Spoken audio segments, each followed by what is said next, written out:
Guys, oh. Hindi ko alam kung anong ginagawa niya sa baby niya. Ba't kaya ginaganyan niya? Kaya pala na isang araw nakikita ko, kinakagat niya. Namatay na yung isa, guys. Dalawa na, patay na? Yung isa. Ayun, oh, hindi ko alam kung bakit ginaganyan yung baby niya. Naghihinalo na yan eh. Ayun guys, oh. Paki-comment naman kung bakit ganito yung si Milky. Dinadaganan niya, oh. Asa mo sa akin, papasok ko kay Ate Joy.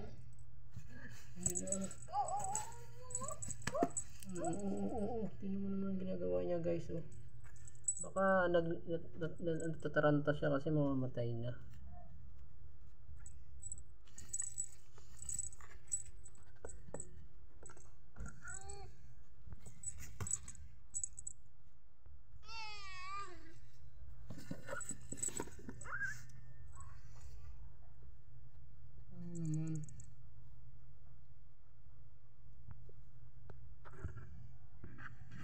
Ginagawa mo, Milky. Milky, ang ginagawa mo. Ayun, matay na, oh. Milky. Ang ginagawa mo, Milky. Matay na, Milky. Ano na, yun, matay na, Milky. Dinaganan mo lalo, eh.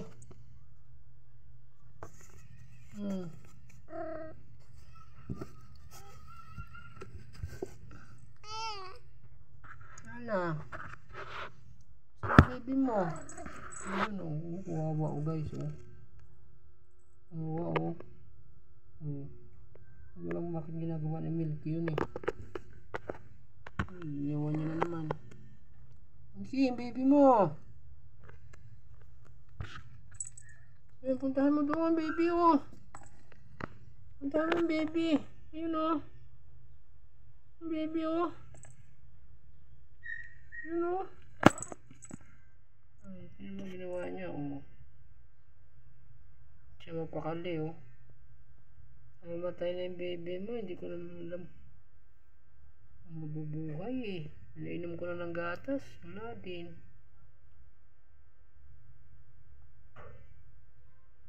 Sabi ko kay Ate Joy, namatay si Milky yung isang baby, mahina na, binubuhay ni Milky. Ganun ba yun? Yun, oh. Wawa, guys, oh. Mamatay na. Wawa naman. Wawa naman yun. Milky! Baby, oh! Yung baby, oh! Yung baby mo! Nalaga ko kasi, oh. Yun, oh. Yun yung alaga ko, oh. Hello! Milky, oh! Milky, yung baby, oh! Yung baby, oh! Milky! Yun, oh, baby! Yun, oh, matay na, oh!